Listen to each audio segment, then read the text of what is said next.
Hey guys, tonight we dive headfirst, softly, slowly, into some of the worst royal reigns in human history. You're floating now, comfortably weightless, but soon you'll land in the drafty bedchambers of doomed kings, tiptoe through candle-lit corridors of misguided power, and maybe even dodge a few poison-laced feasts. Royal disasters, whispered madness, and incompetence wrapped in velvet cloaks. You're about to fall asleep in the company of history's biggest ruling blunders. And yes, you probably won't survive this, if only from second-hand embarrassment. So, before you get comfortable, take a moment to like the video and subscribe, but only if you genuinely enjoy what I do here. And hey, leave a comment with your location and what time it is there. I love seeing how far this sleepy little community stretches across the globe. Now dim the lights.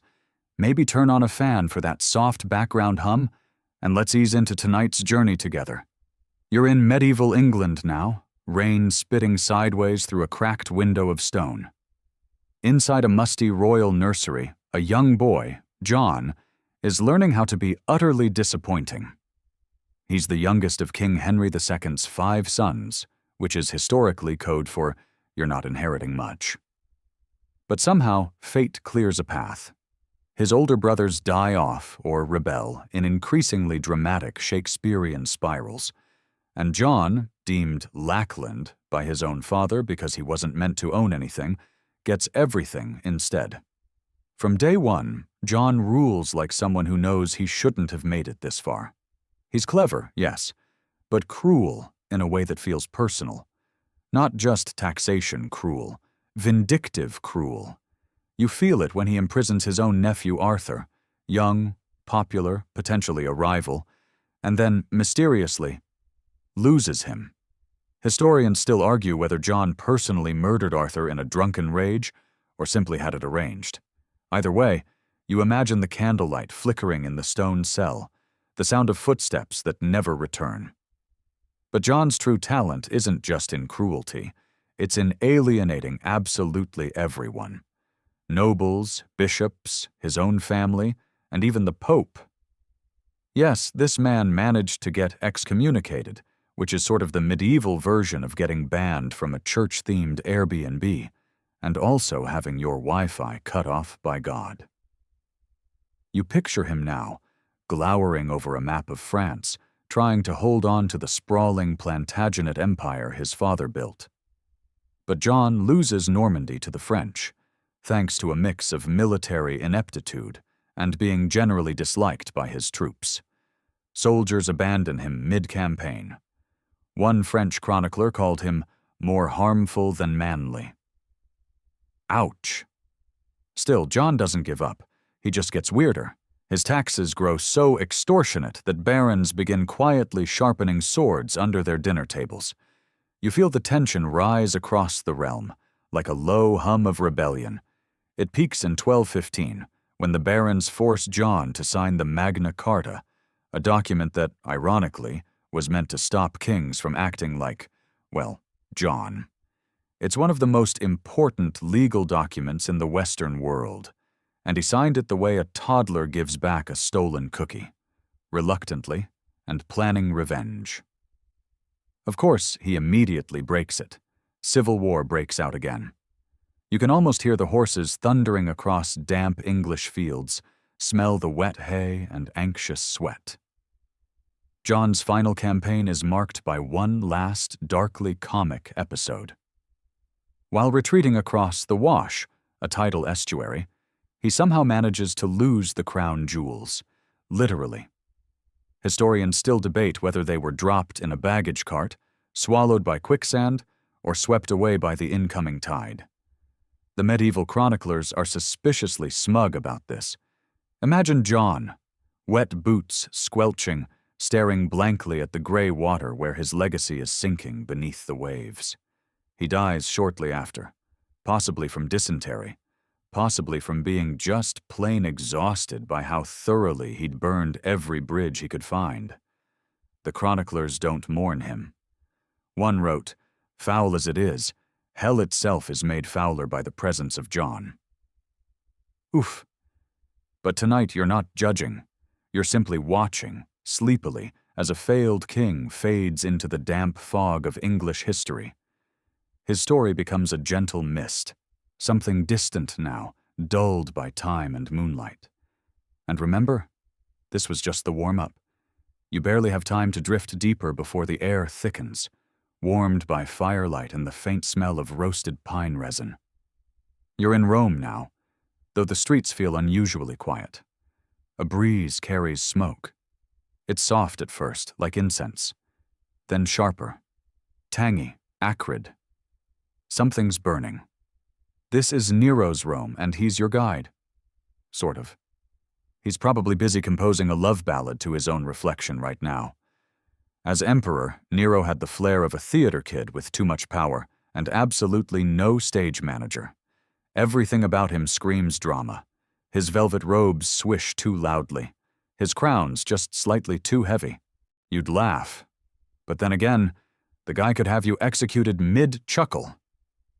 You slip into his golden domus aurea, the golden house, which he had built in the middle of a devastated city.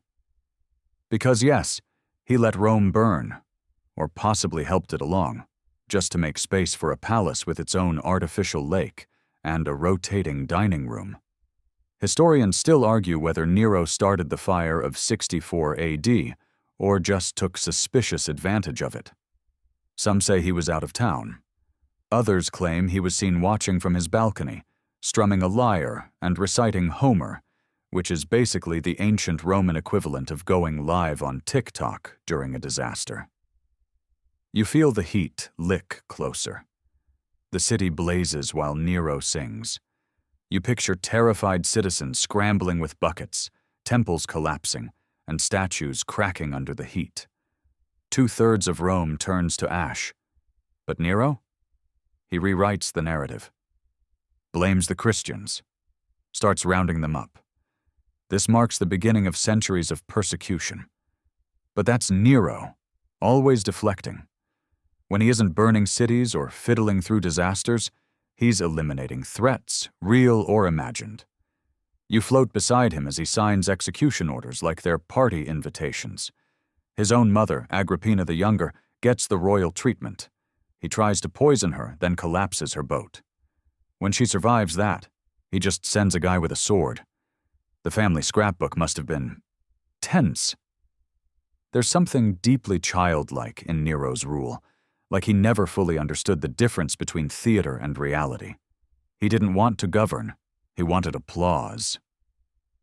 So he took to the stage, literally.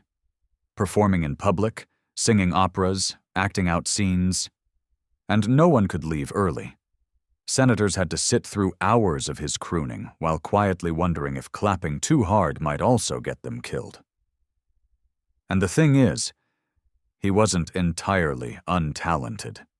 Some say he could hold a note, but imagine your boss, dressed in gold leaf, making you watch him belt a tragic aria about Troy while your neighbor's still homeless from the last fire. Bit much, right? Still, there are slivers of policy buried under the pageantry. He reduced taxes for the lower classes, banned capital punishment briefly, and supported the arts generously. Quirky? Yes. Entirely evil? Maybe not. Historians still debate how much of Nero's reputation is deserved and how much was penned by senatorial enemies after his fall. Roman historians loved a good smear campaign, but it's hard to overlook the, let's call them quirks, like marrying a freedman and insisting on calling him Empress, or killing his second wife Poppaea by kicking her while she was pregnant. That one's not even fringe. Almost everyone agrees it happened. You cringe slightly, pulling your blanket closer. By the time rebellion starts bubbling in the provinces, Nero doesn't respond like a commander. He responds like a spooked actor reading bad reviews. Instead of rallying the army, he flees. For a moment, you follow him out of Rome, where the wind rustles through olive trees and dust clings to his jeweled sandals. He hides in a villa, uncertain, alone except for a few loyal freedmen. The Senate declares him an enemy of the state. He asks one of his servants to help him die by his own hand. As the sword sinks in, he mutters, "What an artist dies in me." Poetic. Overly so. Like everything Nero ever did. But now the flames are low. The ashes have settled. The Golden House collapses under later emperors, buried beneath centuries of dirt and revisionist history. You float over it now, sleep heavy and quiet, the faint echo of a lyre in your ears. Rome, like memory, rebuilds over its ruins. And Nero, well, he's not quite forgotten, just faded. A spectral presence who once declared war on boredom and lost. The shadows deepen now, folding around you like velvet as the candlelight flickers into blues and grays. You cross the Channel again, but not to modern France. No, this is the 14th century, and you're about to spend a dreamy hour with Charles VI of France, a man who ruled a kingdom while gradually forgetting who or even what he was. You're in a long hall, tapestries hanging like sighs from the stone walls. Courtiers speak in whispers, not out of respect but fear. Because Charles, the boy once nicknamed Charles the Beloved, has changed. His pale eyes scan the room, but don't seem to see it. You trail behind him like a ghost as he walks stiffly, carefully, convinced his body is made of glass. Yes, glass. That's not poetic metaphor. Charles VI suffered from what would later be called glass delusion, a psychological disorder, rare and oddly specific, where someone believes their body is fragile, shatterable. He wore reinforced clothing and refused to be touched, terrified that one misstep would cause him to splinter into 1,000 shards. And that wasn't the beginning. His breakdown started earlier, in his mid-20s. You're walking with him through the Le Mans forest when it happens, his infamous fit of madness. Hot summer, buzzing insects, steel armor warming against skin. One of his pages drops a lance by accident, the clatter sharp like thunder. Something inside Charles snaps. He draws his sword and slaughters several of his own knights before collapsing. Silence follows, stunned and final. His courtiers gather around him, not with concern, but calculation. France is suddenly ruled by a man with splintering reason, and the timing could not be worse. You feel the weight of it pressing into the air. France is still tangled in the 100 Years' War with England. The country needs a strong leader, but Charles? He's slipping further each year.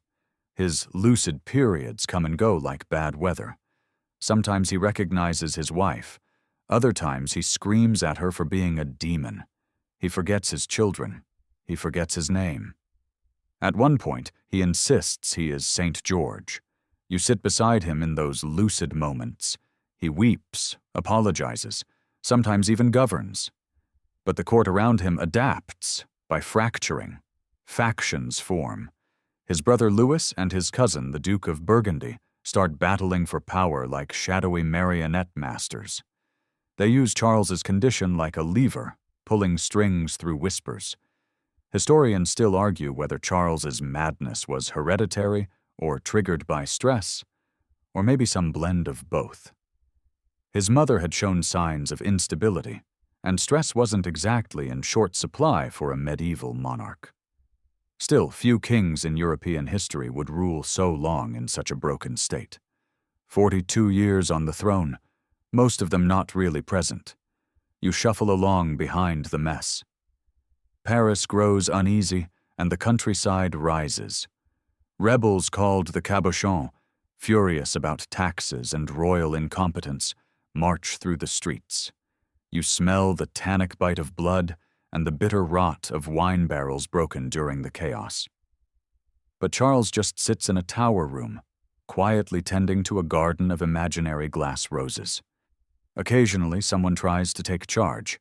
His son, the future Charles VII, steps in awkwardly, unsure how to lead while his father technically still breathes. Joan of Arc will one day fight for this same son, believing in divine destiny. But for now, the royal family is a chessboard of relatives hiding knives behind their silk sleeves. There's a chilling moment, if you can call anything chilling when you're this relaxed, where Charles no longer remembers being king at all. He asks why people bow to him, as though royalty itself has dissolved in his mind. That's not just a mental collapse. That's a political vacuum, the kind that invites chaos, and yet there's a softness to it all. Charles never becomes violent again, like during his forest episode. He wanders his palace whispering to himself, praying, sometimes smiling at things no one else can see. You imagine him now, in a fur-lined cloak despite the summer heat, brushing his fingers along a carved pillar, whispering, "Don't break me," to the stone. Eventually, the madness becomes routine. His court adjusts around the unpredictability. France lurches forward, slow, bruised, splintered, but forward. When Charles finally dies in 1422, the kingdom doesn't collapse completely. But it doesn't exactly celebrate either. He was both forgotten and unforgettable. A king who thought himself glass in a country constantly at war. A man whose fragility somehow became its own kind of legacy. You float away from him now, past the flickering torches and echoing chambers, past the broken politics and whispered diagnoses. The hall grows longer, darker. Somewhere behind you, the echo of footsteps fades, soft as sand. The air around you sharpens slightly, tinged with salt and sweat and something metallic. You're sailing east now, rocked gently by the creak of oars and the low chants of soldiers, until you arrive at a place where power was worn like a costume and cruelty passed for court entertainment. Welcome to the Byzantine Empire, where the mosaics glitter and the politics bleed. At the center of it all, Justin II.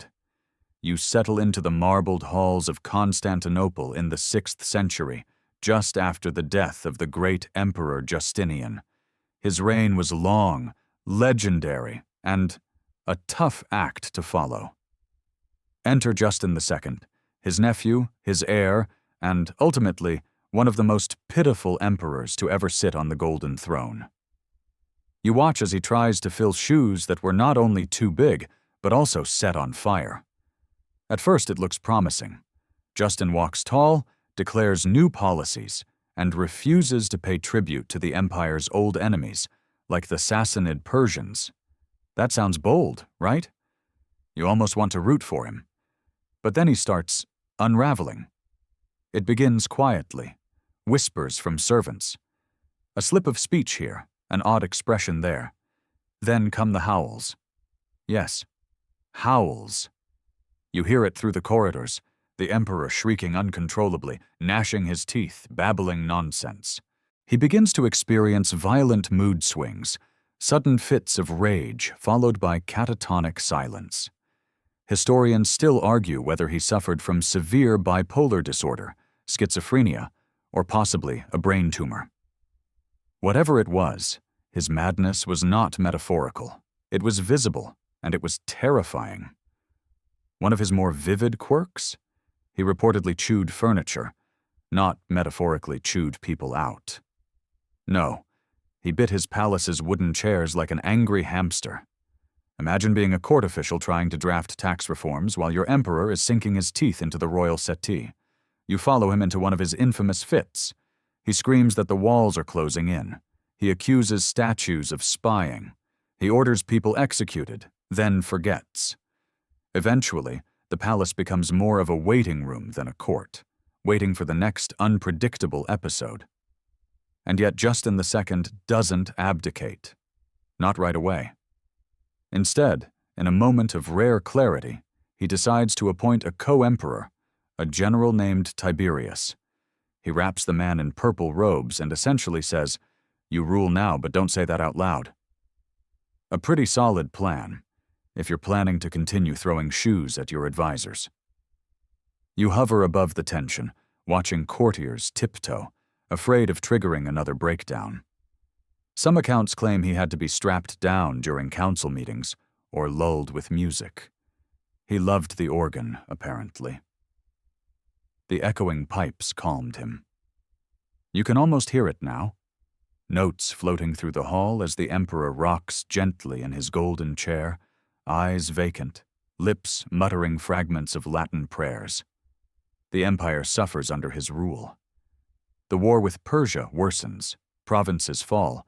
The treasury, drained by years of Justinian's grand ambitions, is emptying fast. But Justin doesn't seem to notice, or care. He's too busy battling the demons inside his skull. You wander through the hippodrome, where the people once cheered for emperors with triumph and terror. Now they murmur. They talk of Tiberius, of the end of a dynasty, of Rome itself unraveling from the inside out again. Eventually, Justin's condition becomes too obvious to ignore. He is formally sidelined, and Tiberius takes full control, but Justin doesn't die right away. He lingers. You glimpse him one last time, sitting in a garden surrounded by attendants who pretend everything is fine.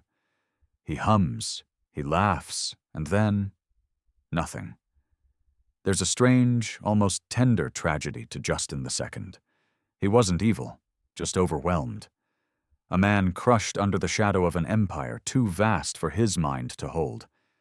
In a way, you feel a little for him. He tried, briefly. But empires don't run on effort, they run on endurance, and Justin's mind simply couldn't keep up.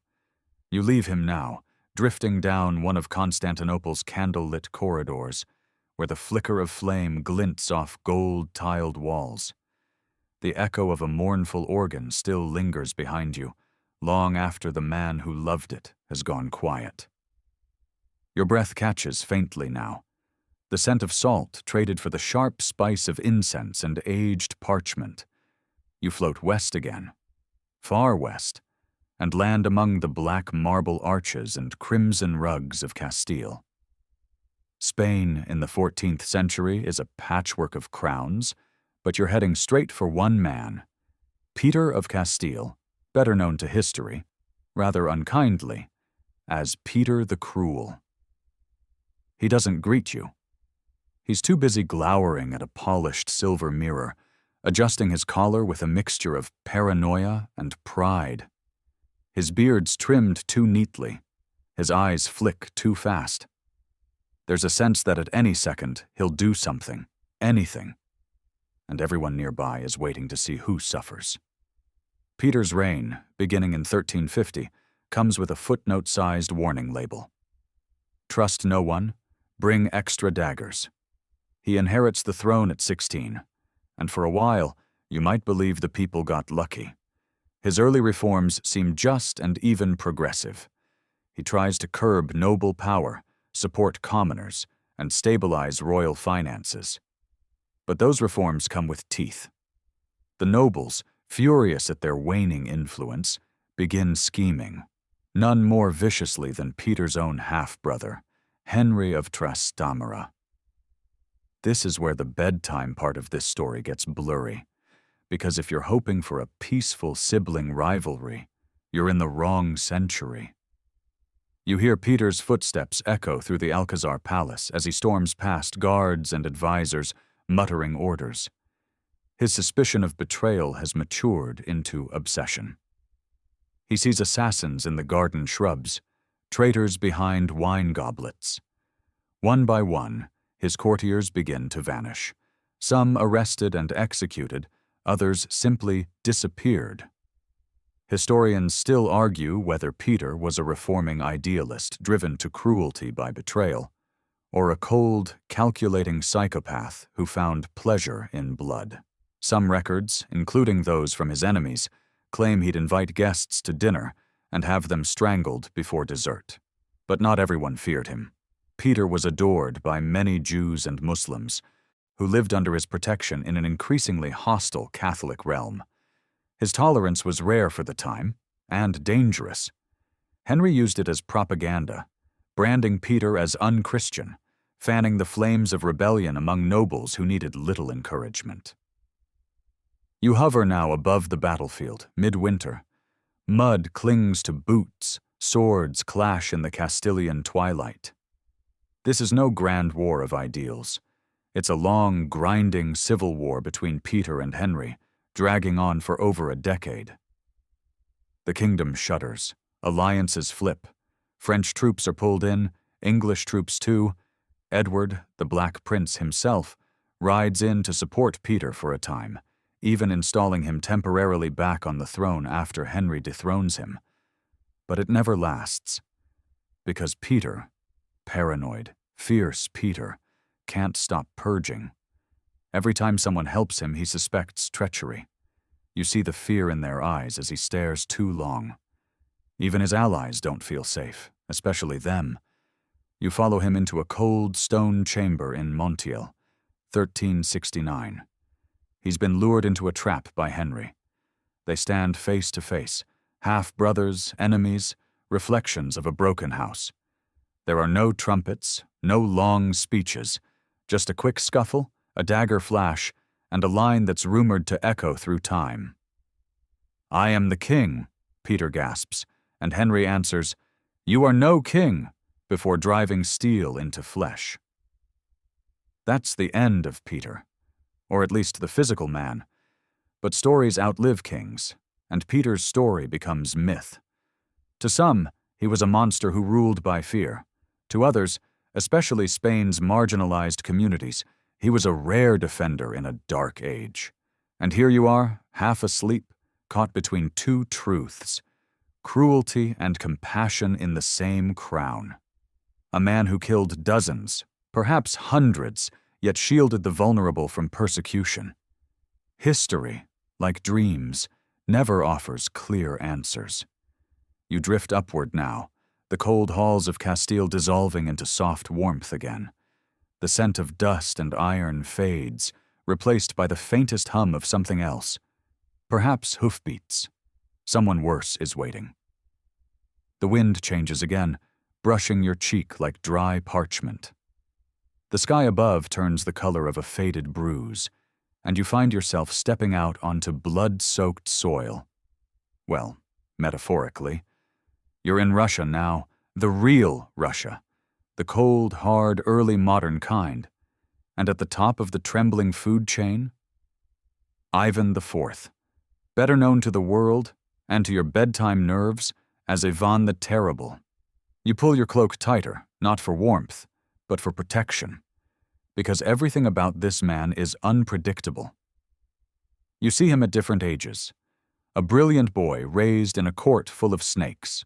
A teenager who crowned himself Tsar of all Russia in 1547, first to ever do so, and a man who spends the next 4 decades teetering on the edge of either genius or total collapse. Ivan doesn't just rule, he performs ruling. He holds sermons while dressed like a monk. He rides into battle in black armor, calling down divine wrath.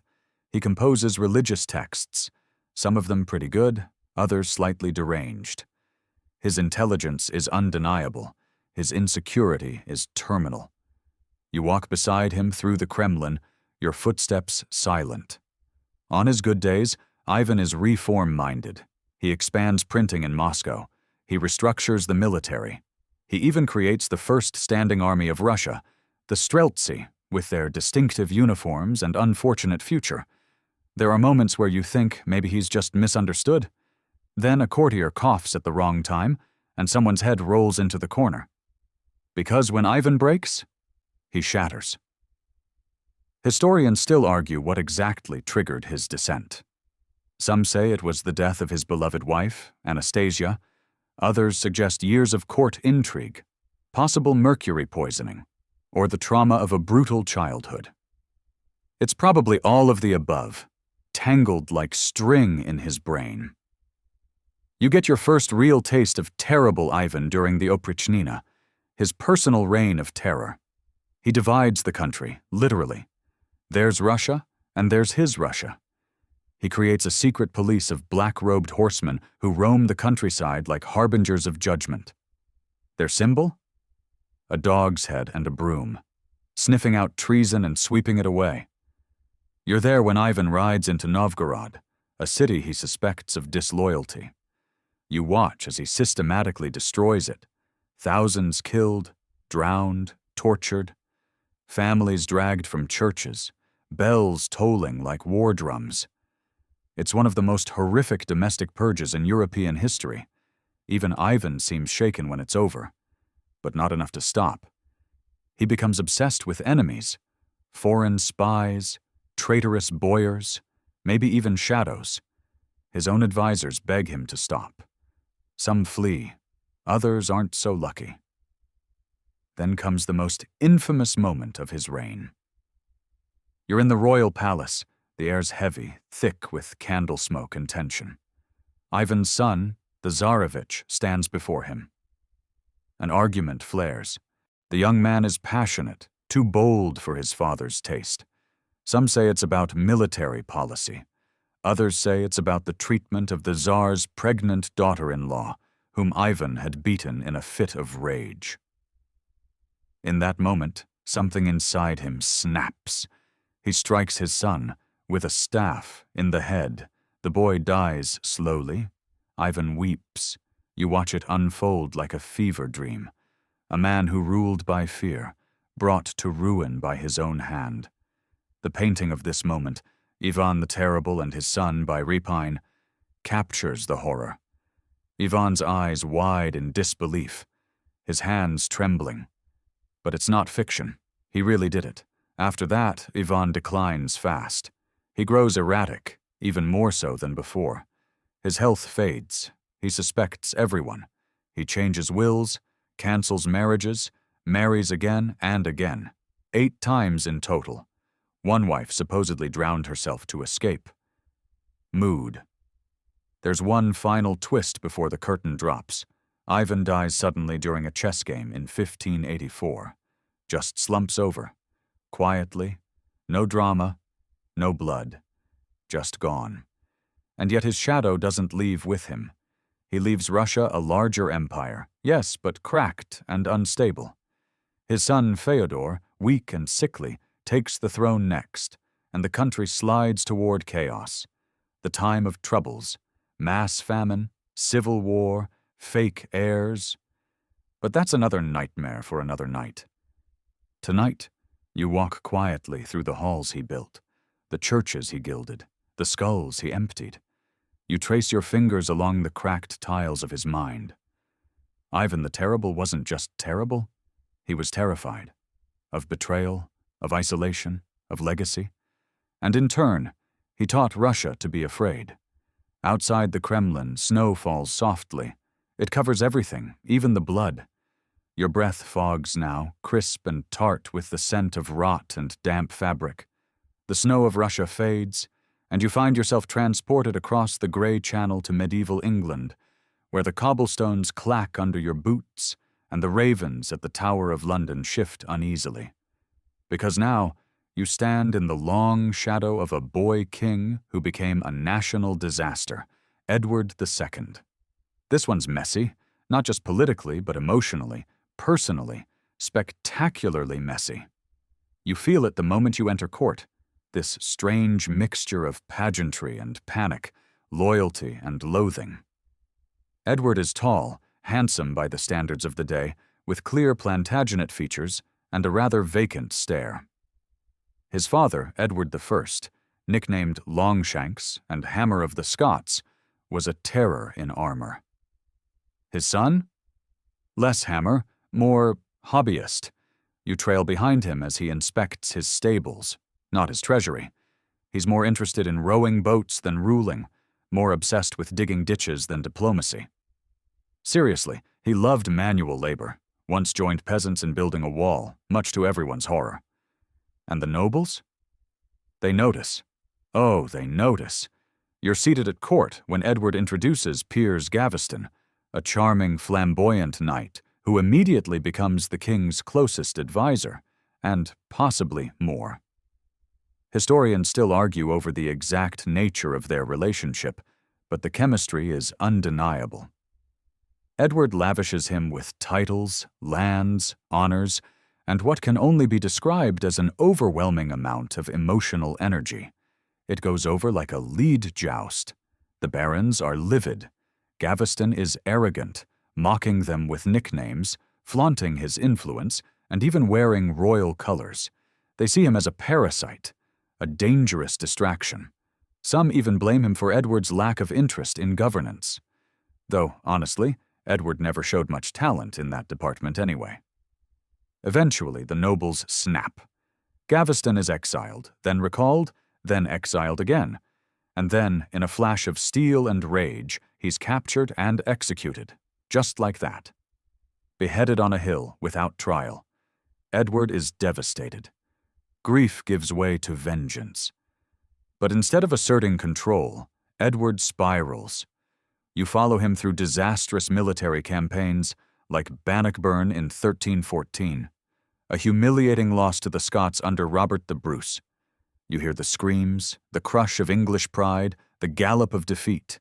It's one of England's worst military embarrassments, and Edward just flounders. Meanwhile, new favorites replace the old. Enter the dispensers, father and son. Edward clings to them the way ivy clings to stone. More titles, more land, more rage from the barons. The country boils, uprisings begin, rebellions flare. And through it all, Edward's wife, Queen Isabella, watches and waits. Isabella of France. Beautiful, clever, humiliated. She's had enough. You see her leaving England under the guise of diplomacy. But really, she's building an army. With the help of her lover, Roger Mortimer, she raises troops in France and invades England in 1326. You watch Edward scramble. He tries to flee but is captured and imprisoned. He is deposed by his own wife and her lover. A royal humiliation so severe it practically echoes off cathedral walls. Parliament forces him to abdicate in favor of his son, Edward III. But his story doesn't end there. You pace the cold stone floor of Berkeley Castle now, where Edward is held in gloomy obscurity. Officially, he dies in 1327 from natural causes. Unofficially? Well, the most infamous version is almost too grotesque to believe. That he was murdered with a red-hot poker inserted into his body to avoid leaving marks. Historians still argue whether this is fact, fiction, or sadistic propaganda. But it stuck. The image stuck. The horror stuck. And so Edward II enters the history books not as a builder, warrior, or even tyrant, but as a cautionary tale of misplaced trust, of royal passivity, of how not to be king in a world that demands strength, or at least the appearance of it. You wander back through the crumbling royal gardens, where the roses no longer bloom. A soft rain falls now. Gentle, quiet, even pitying. Edward loved the outdoors, loved rowing and music and digging his own trenches. Maybe, in another life, he could have been happy. A simple man with simple loves. But the crown doesn't allow simplicity. And the world he lived in? It chewed up men like him. You feel it now. That mixture of sympathy and discomfort. Edward II wasn't the worst because he was cruel.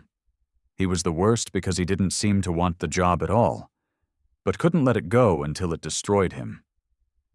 Your feet crunch over blackened volcanic soil now, warm underfoot. The stench of sulfur mixes with incense and wine, and torches flicker along the marble colonnades of the Roman Palatine. You've gone backwards, way back, to the height of imperial Rome, where a new name whispers like oil through the corridors of power. Elagabalus. The name alone sounds like a spell, or a joke, or maybe both. Born in 203 CE, he rises to power at just 14 years old, and you can feel the chaos humming in his blood. The empire has seen strange emperors, cruel ones, even philosophical ones. But this? Elagabalus makes them all look like substitute teachers on a rainy Tuesday. You arrive just in time to watch him ascend the throne in 218 CE, a puppet propped up by his grandmother's ambition. The soldiers install him, Rome shrugs in confusion, and the Senate grits its collective teeth. They've survived madmen before, Caligula, Nero, But this one feels different. Elagabalus, high priest of the eastern sun, god Elagabal, drags the deity west like exotic luggage. He declares the god supreme over Jupiter, builds a temple, marries the Roman pantheon into one celestial cult wedding. You're standing there as sacred relics from across the empire. Meteors, idols, holy chickens are marched into his sanctuary like celebrity guests. Historians still argue whether Elagabalus believed in his god or just enjoyed the drama. Either way, the Roman religious elite are furious. You, however, can't help being fascinated. Because this isn't just a theological shift, it's a lifestyle brand. Elagabalus treats the palace like a stage. He hosts dinners where guests are buried in rose petals until they can't breathe. He serves rubber food as a prank. He installs fountains that squirt perfume. He wears women's clothing in court. Once, he invites a legion of prostitutes into the Senate chambers just to see the look on everyone's faces. The aristocrats clutch their togas in horror. The people? They're equal parts confused, entertained, and disgusted. But there's something deeper running under the surface. A quest for identity, maybe. Elagabalus doesn't just cross gender boundaries, he blurs them. He prefers to be called she in private, allegedly offers vast rewards to any physician who could provide a sex change operation, and publicly refers to himself as the consort, not the ruler. That part, it's still debated. Ancient Roman sources, notoriously biased and often hostile, may have exaggerated or invented for effect. But even if only half is true, Elagabalus defied every Roman expectation of masculinity, power, and control. And Rome, conservative, hierarchical, profoundly uncomfortable with ambiguity, responded the way empires often do, with knives. By 221 CE, Rome's patience is at its fraying end. His grandmother, Julia Maesa, the very one who helped place him on the throne, decides he's become a liability. She pivots to a new grandson, Severus Alexander, calm, obedient, and thoroughly uninteresting. You watch it unfold in a sudden storm of betrayal. The Praetorian Guard, fed up with Elagabalus's antics, surround him in a latrine. No trumpets, no farewell speeches. He's stabbed to death, along with his mother, and their bodies dragged through the streets, thrown into the Tiber, forgotten. Except, not quite. Because Elagabalus leaves something behind. A legend, a scandal, a curiosity. For centuries his name is scrubbed from monuments, painted over in records, and yet he never vanishes completely. You still hear his name whispered in dusty corners of history books, still feel the ripple of what he tried to be, or maybe just what he refused to hide. You walk through the ruins of his temple now, barely more than rubble. The air smells of damp laurel and old blood. The empire moves on without him. But something in you lingers. He was, by many metrics, a terrible emperor. He neglected the army, ignored the Senate, mocked Roman tradition with the gleeful energy of a teenager who's just discovered performance art. But for all that, he may have also been one of the first rulers to rule on their own terms, chaotic, flamboyant, and deeply human in their contradictions. You press your hand to a crumbling pillar, still warm from the day's sun. Somewhere behind your eyelids, the purple of imperial silk blends with the gold of desert rituals and the crimson of spilled wine. Elagabalus didn't survive. But oh, what a performance. The warm Roman light fades behind your eyelids, and you feel the temperature shift again. This time, it's clammier, wetter, as though the walls themselves are sweating. You hear the creak of ancient wood and the squeal of rats in the shadows. Open your eyes, and you're in Naples. Not the charming, pasta-rich postcard version, but the collapsing shell of a once great kingdom. The Bourbon dynasty still clings to power, but tonight's focus is the man who all but strangled it with a silk glove. Ferdinand the First of the Two Sicilies. You glance up as he lounges in his palace, togaless, expression blank, like a sponge soaking up mediocrity. Ferdinand isn't a firebrand, nor a visionary. He's something worse, a royal noodle, soft and deeply reluctant to hold a shape. Born in 1751 to King Charles III of Spain, he inherits the crown of Naples and Sicily at just 8 years old, when his father bounces off to rule Spain. The regency lasts a decade. And when young Ferdinand finally takes charge, it's clear he never should have. You shadow him through his youth, uninterested in governance, happier chasing pigeons than paperwork. He barely reads, speaks like a dock worker, and seems pathologically averse to effort. He treats the business of kingship like a distant cousin's wedding. He'll show up, but don't expect enthusiasm. Still, his reign gets off to a dull, decent start. He marries Maria Carolina of Austria, sister of Marie Antoinette. She's clever, ambitious, and essentially runs things behind the scenes while Ferdinand, well, hunts. A lot. Wild boars, pheasants, dignity. He shoots at everything but problems. But then the French Revolution shatters Europe's aristocratic lullaby, and suddenly everyone's on edge. Royal heads are rolling. Enlightenment ideas are leaking through borders like oil through parchment. Maria Carolina turns Naples into a police state. And Ferdinand? He finally acts by running away. When Napoleon's army approaches Naples in 1798, Ferdinand flees to Sicily. That's right. He abandons his capital, leaving it in the hands of his wife and whatever luck God feels like lending. You're on the docks as he scrambles aboard a British ship, dragging his court behind him like panicked cats. It's not dignified. The Parthenopean Republic is declared in his absence. A short-lived, Enlightenment-inspired experiment. Sounds promising, until it collapses in less than 6 months under the weight of French retreat, internal chaos, and Bourbon vengeance.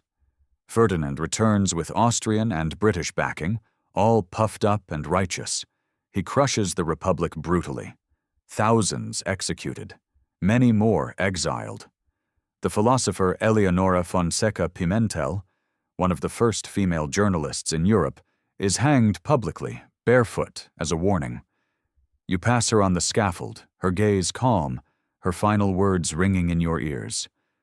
Perhaps one day they'll forgive us. Ferdinand? He doesn't forgive anything. The man once too timid to face revolution becomes obsessed with repression. Liberalism? Dangerous? Reform? Sedition. He becomes the reactionary poster child of 19th century monarchism. The secret police expand. The prisons overflow. The noose tightens. Historians still argue whether it was Ferdinand's cowardice or cruelty that shaped the darker half of his reign. Maybe both. Maybe fear curdled into vengeance. What's certain is that Naples, once a city of Renaissance brilliance, becomes a rotting symbol of resistance to modernity. And then comes the cherry on top of the Bourbon tiramisu. He dissolves his own kingdom.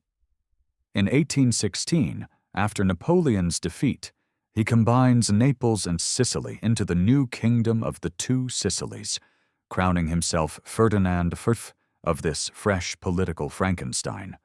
Locals are not amused, especially the Sicilians, who lose their autonomous constitution. You can hear their murmurs in the marketplaces. They call him King Lazzarone, the king of the beggars, half mocking, half resentful. His court is vulgar, his manners worse. Rumors circulate of fart jokes at royal dinners, or that he once spat cherry pits at a French ambassador. Charming. As the continent stumbles into the 1820s, revolts begin to simmer again, especially with secret societies like the Carbonari agitating for reform. Ferdinand is forced to accept a constitution in 1820, largely due to mutinies in his own army. He signs it reluctantly, lips pressed into a tight line.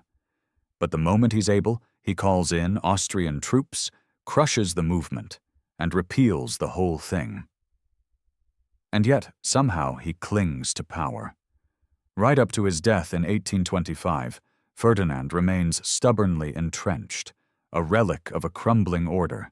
He outlasts revolutions, foreign invasions, even his own usefulness. You stand now on the crumbling balcony of his palace. The wind from the bay smells of salt and decay. The marble is stained. The banners faded. Ferdinand's legacy isn't dramatic failure. It's slow, choking rot. A man who did nothing until he had to, and then did the wrong thing with such determination that he broke the very ground he ruled. Not a tyrant, not a visionary, just terrible at the job. Some kings burn down the house with fire. Ferdinand let the mold do the work. You don't even hear the thunder before it breaks, just the slap of hot rain and the crackle of banners. The air is thicker now, heavy with incense and distant drums. You are no longer in Europe. Now, you find yourself in the swirling heart of Southeast Asia, deep within the golden halls of Ayutthaya, where a prince-turned-pyromaniac decides he'd rather destroy an empire than let anyone else have it. His name? Uthumphan of Siam, known in folklore and mockery as the abdicated king. He doesn't start as the worst. In fact, when Uthumphan first ascends the throne in 1758, he's a bit of a golden boy. Intelligent, capable, and reluctant, he takes power only after the death of his erratic father, Baramakot, and the sudden disqualification of his elder brother, who is, well, more than a little murdery. But Uthumphan barely has time to adjust his ceremonial crown before his older brother, Prince Thamathibet, technically a monk now, bursts back into the picture like a political wasp. You watch the tension build as monks with swords shuffle into sacred temples, plotting rebellion over lotus tea. You could cut the palace air with a spoon. Historians still argue whether Uthumphan was genuinely scared of his brother's popularity or simply too weak to hold the throne. What's agreed on is this. After just 2 months as king, Uthumphan abdicates. He shuffles off to become a monk again, a whole kingdom left squinting in confusion. You follow him to the monastery, a robe replacing royal robes, where he devotes himself to quiet reflection. Kind of. Because trouble doesn't take vows of silence. Within months, Ayutthaya is under threat from Burma. The city pleads for Uthumphan's return. And here's where the weird really starts to ferment. He leaves the monastery, reassumes power like he's just been asked to cover someone's shift, and leads the defense. Briefly. But defending a kingdom isn't exactly like defending a soup kitchen. It goes badly. He's indecisive, slow to act, and poorly supported. When the Burmese withdraw, temporarily, Uthumphan decides he's had enough again, and returns to monkhood for the second time. Yes, 2 thrones, 2 abdications, 1 man, and a very unimpressed nation. The court is exhausted. The soldiers are confused, and by the time the Burmese come back in 1767 with siege engines and flaming arrows, Ayutthaya is held together with incense smoke and royal apathy. Uthumphan, he refuses to come out of the monastery, stays cloistered, chanting while the city burns. You stand on the palace roof as the Burmese scale the walls. Siam, for over 4 centuries, collapses in ash and screams. It's one of the greatest destructions in Southeast Asian history. Artworks shattered, libraries torched, entire temples erased. Survivors are marched away as prisoners, including Uthumphan. Captured, disgraced, and hauled to Burma, he lives out the rest of his life in obscurity. Still a monk, technically, in the Burmese court. His captors apparently respect his piety enough not to execute him. But his legacy? That's another story. He becomes a joke, a punchline. His name is used to mock cowardice and political failure. You hear his story retold in street plays, half satire, half tragedy. The king who walked away from power not once, but twice, just when his people needed him most. And yet, There's something haunting in his silence, something modern in his abdications. He knew he wasn't suited for war, for rule, for the cutthroat demands of dynastic power. Maybe that's not cowardice, maybe it's clarity. But history rarely rewards clarity, it rewards action. So Uthamphon joins the ranks of history's worst kings, not because he was cruel or corrupt or greedy, but because he abandoned the throne like a tired customer returning a shirt. His people burned, and he watched from behind monastery walls. So Uthamphon joins the ranks of history's worst kings, not because he was cruel or corrupt or greedy, but because he abandoned the throne like a tired customer returning a shirt. His people burned, and he watched from behind monastery walls. You walk the overgrown ruins of Ayutthaya now, tree roots snaking through stone, the ghosts of elephants and chanting monks echoing in the drizzle. No statues remain of him, no grand temples in his name, just a forgotten corner of a lost kingdom. Sometimes, the worst kings are the ones who leave the room too early. The scent of ash fades into something colder, damp stone, old wood, and something more metallic. Blood? Not fresh, no. More like the ghost of iron that never washed out. You're walking now through tight, dark corridors, flanked by grim-eyed guards. Ahead, a throne that looks more like a punishment than a privilege. Welcome to 16th century Russia. And welcome to the volatile nightmare that is Ivan IV Vasilievich, the man better known as Ivan the Terrible. Already you feel the tension in the air like a taut bowstring. The walls hum with stories of fire and frost, and Ivan's footsteps seem to echo from every direction, even when he's nowhere to be seen. Born in 1530, orphaned at age 8, crowned Tsar at 16. Russia doesn't raise Ivan so much as trap him in a pit of violence and paranoia, then feed him powder kegs for breakfast. He starts well, believe it or not. Implements reforms, updates the legal code, establishes the first version of a standing army, even forms a parliament of sorts. The early years sparkle with potential like frost on cathedral domes.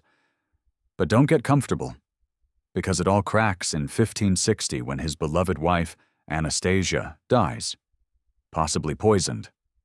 Ivan changes, like whiplash changes.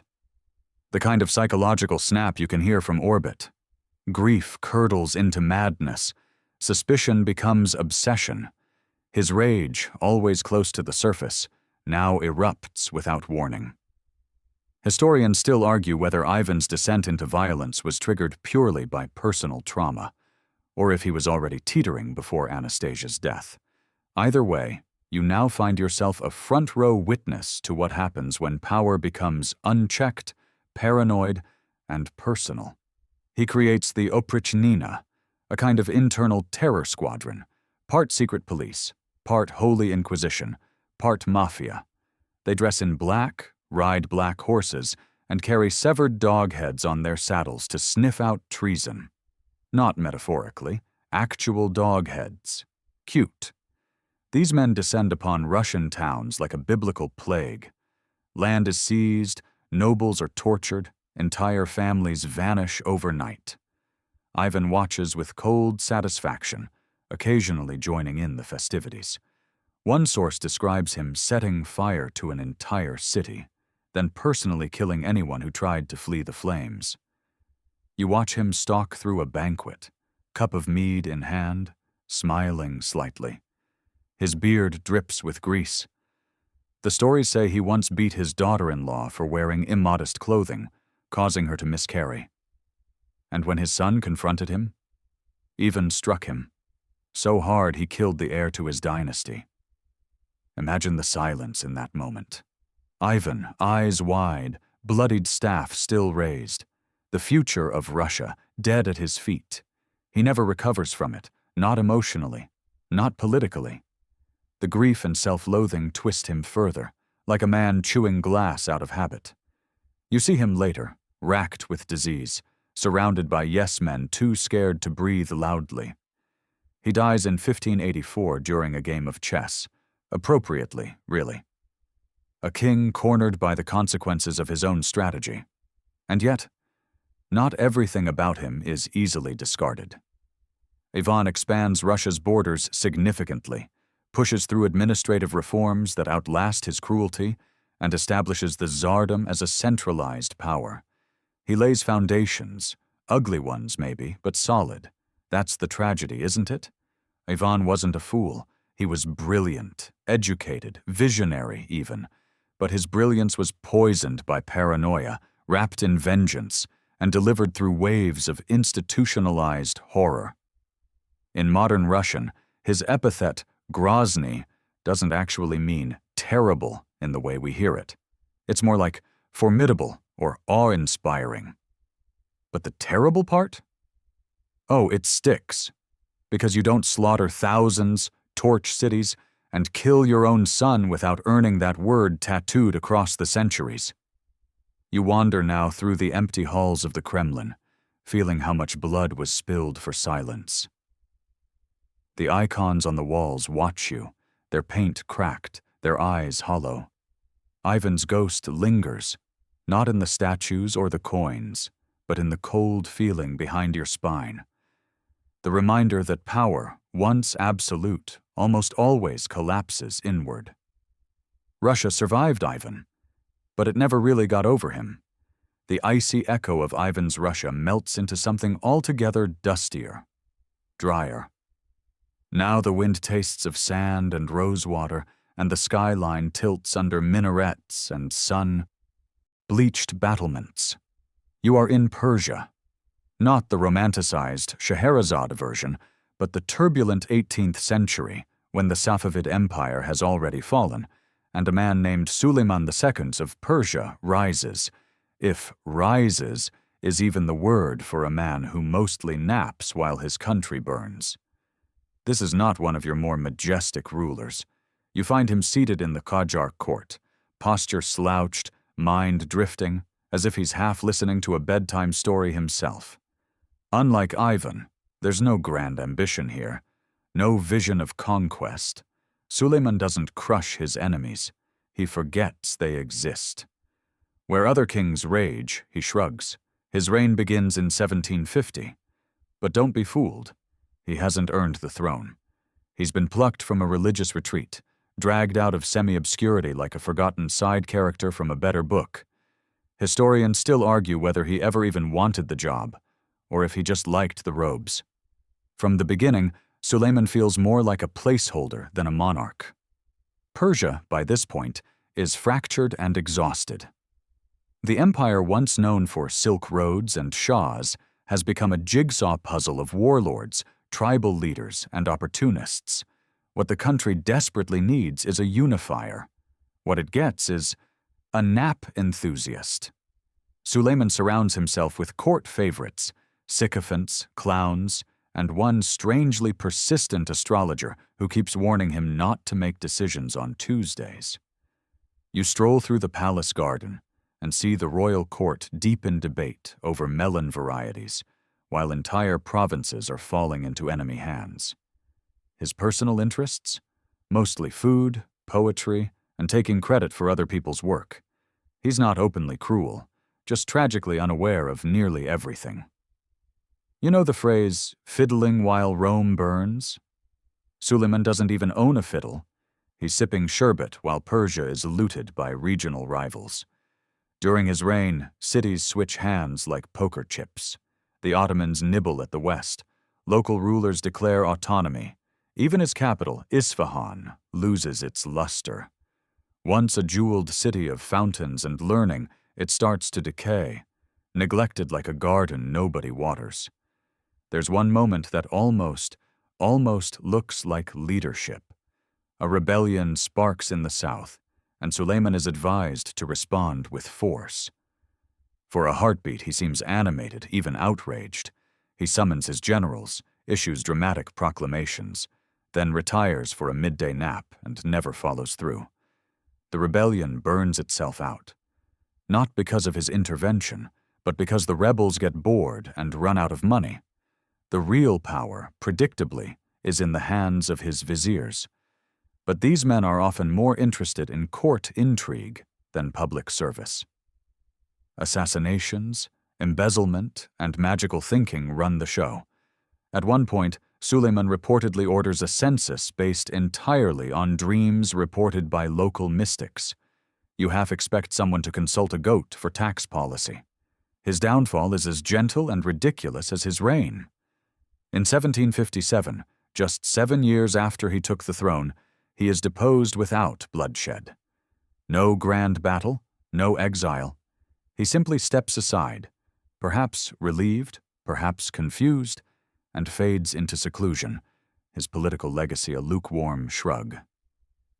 You walk with him down the palace hallway as the crown is taken from his head. He doesn't resist. He barely looks surprised. It's like someone told him his bath was ready, and he decided that sounded much better than governing. And maybe you're wondering, was he really that bad? He didn't kill thousands. He didn't wage senseless wars. He didn't bleed his nation dry on ego alone. No, but he failed in a different, quieter way. He was absent, irrelevant, a man with power who let the hour slip by. He represents a kind of royal decay that's no less damaging than cruelty. While he dozed, Persia fractured, and some historians consider him one of the weakest rulers in Persian history. Not for what he did, but for everything he didn't. Now the sky over Isfahan glows orange in the dusk. The dome of the Shah Mosque still catches the light, but its mosaic tiles are chipped. The gardens are silent. You stand alone in the pavilion where Suleiman once reclined on silk cushions, ignoring the world as it slipped from his fingers. In a strange way, he got what he wanted. A peaceful, undramatic life. The problem? He just took a kingdom down with him. The tiles of Isfahan dissolve into sea spray and cannon smoke, and now the air grows heavier with damp and salt. You stand on a swaying wooden deck, sails above you billowing in the wind, somewhere off the Iberian coast. It's the late 15th century, and Portugal is glowing with golden maps, spicy ambition, and dreams of empire. Enter King Afonso V, also known, rather generously, as Afonso the African. Spoiler: it's not because he was especially worldly. He earns the nickname by waging war in Morocco, a campaign that sounds exotic until you realize it mostly involved throwing Portuguese lives into a furnace for very little return. If you expected a brilliant strategist or a Renaissance intellectual at the helm, brace yourself. Afonso is a king in the same way that an 8-year-old playing chess with only pawns is technically competing. He inherits the throne in 1438 as a 6-year-old, and you'd think that'd buy him some sympathy. But even when he grows up, Afonso never quite graduates from toddler logic. His reign is marked by one endless loop. Start a war, win nothing, return to Lisbon, try again later. The thing is, Portugal in this era is right on the brink. This could have been the Golden Leap, the empire that grabs the spice trade, snatches Atlantic islands, builds fleets, and pioneers global navigation. There are brilliant explorers circling his court, dreaming of coastlines they haven't even named yet. And what does Afonso do with this promising moment? He gets obsessed with Morocco. He launches campaign after campaign against Moroccan cities like Tangier and Alcácer Seguer, as if conquering those would somehow make Portugal the next Rome. The logic is unclear. The results? Blood, bankruptcy, and barely defended outposts that suck up resources like leeches. Historians still argue whether Afonso was truly delusional or simply manipulated by his court and his own inflated legend. Either way, you watch the ships return, half-masted and storm-battered, filled with wounded soldiers and zero treasure. Meanwhile, rival nations are quietly snapping up trade routes while Portugal bleeds itself dry for sandcastles. There's also the small matter of his bizarre personal life. Afonso has a strange relationship with the Spanish crown, particularly with Juana la Beltraneja, a claimant to the Castilian throne. In one of the more head-scratching power moves of the century, he declares war on Spain in her name. Then marries her, who also happens to be his niece. Yes, you heard that right. His underage niece. It's a match so awkward that even the Pope takes a break from ignoring everything to denounce it. And the war? Disastrous, naturally. The Battle of Toro in 1476 is chaotic and inconclusive, but Portugal's losses are heavier, and the political damage lasts for decades. Afonso, perhaps realizing he's gone too far, or maybe just tired of losing, does something truly wild next. He tries to resign, just walks out, leaves the throne to his son, heads to a monastery, and spends several months wandering between religious retreats. But unlike Uthumfan of Siam, he can't commit to monkhood either. After a brief attempt at becoming a hermit king, he changes his mind and comes back to power, like a particularly indecisive guest at a dinner party. His return isn't triumphant. His court is fractured, his treasury nearly empty, and his subjects visibly unimpressed. He dies a few years later in quiet irrelevance, having built no legacy, founded no colonies, and achieved little besides a messy war record and a family tree that would give a genealogist a nosebleed. Now you drift through the ruins of a fortress along the Moroccan coast. The wind still howls through abandoned battlements, where Portuguese soldiers once froze under foreign stars. Afonso's name is carved into stone there, but faintly, worn by salt and time. The kind of mark history leaves behind when it's trying to forget you politely. He wasn't the worst because he was cruel or evil or even especially corrupt. He was the worst because he was so close to greatness and chose confusion, vanity, and doomed wars instead. Portugal would eventually rise. Its ships would round the Cape of Good Hope, claim Brazil, chart empires across oceans. But it had to do so after Afonso, like a country recovering from a detour that almost lost them the map.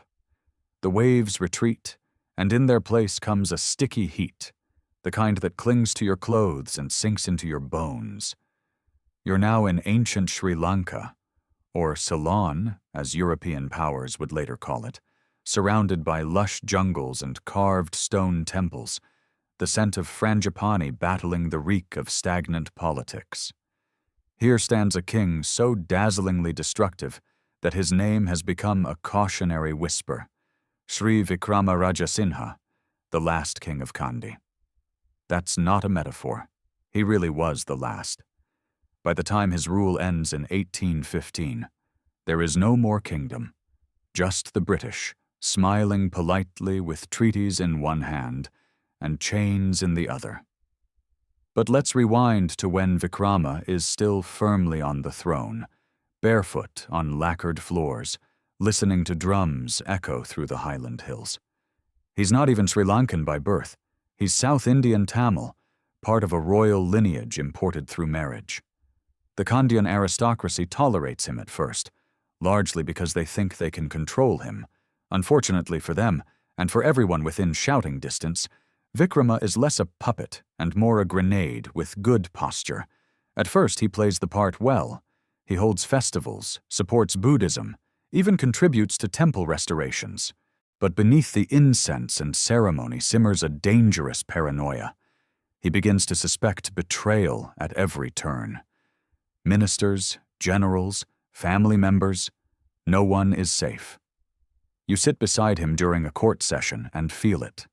The cold tension, the rapid-fire suspicion, the sudden shifts in mood like weather over mountains. And then the executions start. Not formal, legal trials, just outbursts. A rumor, a side glance, a dream interpreted badly, and someone's being dragged out by soldiers. Heads roll in alleys, rivers carry secrets downstream, and courtiers begin whispering behind fans. Historians still argue whether Vikrama's madness was fueled by mental illness, drug use, or simply the terror of a king who saw the world crumbling beneath him. One of the most infamous moments? He personally orders the blinding of his own prime minister. Not execution. Blinding. A cruel flourish of symbolic punishment designed to send a message. Betrayal will not only be punished, it will be disfigured. You wander through the streets of Kandy, and it's like walking on eggshells soaked in gasoline. The people live in fear. Nobles plot quietly, some reaching out to the British who are stationed nearby, just waiting for an invitation to swoop in with all the subtlety of a marching band. The irony is thick enough to spread on toast. Vikrama sees conspiracies everywhere, and by acting on those fears, he creates the very conspiracies he fears most. Classic king move, honestly. In 1815, it all comes crashing down. The Kandyan nobility has had enough. Secret talks with the British bear fruit, and they move quickly, staging a palace coup while Vikrama is distracted. He's taken captive and exiled to India. Alive, but dethroned. The kingdom of Kandy is absorbed into the British Empire, the last flicker of independence in Sri Lanka snuffed out like a candle in a monsoon. You now stand in a quiet garden in Vellore, South India, where the former king lives out the rest of his life under house arrest. The fountains are dry. The stone lions have moss for manes. He dies in 1832, far from the emerald hills of Kandy, his crown melted down, his legacy written mostly by those who overthrew him. And what is that legacy? It depends who you ask. Some Sri Lankan scholars argue he was a tragic figure, an outsider set up to fail, vilified by history written under colonial rule. Others paint him as a tyrant, too unstable to rule, whose downfall was inevitable. What's certain is that he closed a chapter on the island's monarchy in a way so dramatic it almost feels scripted. He wasn't the worst because he lost a war. He was the worst because he managed to alienate everyone, his court, his people, and his enemies, all while believing he was destined to rule forever. You walk past the remnants of his palace. The wood is rotting, the paint has peeled. But there's a strange beauty in its silence, like a reminder that even the worst kings can leave behind echoes worth listening to. And now the jungle fades. What replaces it is a grim sky and a rust-colored palace. Berlin, but long before the Cold War, long before the Brandenburg Gate becomes a selfie spot. You're in 18th century Prussia, but don't get too excited. This isn't the era of Frederick the Great. No, this is the reign of his father, Frederick William I, the so-called Soldier King. And you're about to learn why some historians say this guy wasn't just one of the worst kings. He might have been one of the most exhausting. Imagine a monarch who hates music, literature, the arts, and parties. Now imagine him shouting at everyone, all the time. That's Frederick William I. If Versailles was a chandelier-soaked opera, his court was more like a boot camp run by someone who thought joy was a weakness. He comes to power in 1713 and immediately starts swinging an axe at everything frivolous. Silk? Outside. Ballroom dances? Banned. Court jesters? Arrested. Even his queen isn't allowed to host dinner parties without a military permit, basically. But what he loves is soldiers.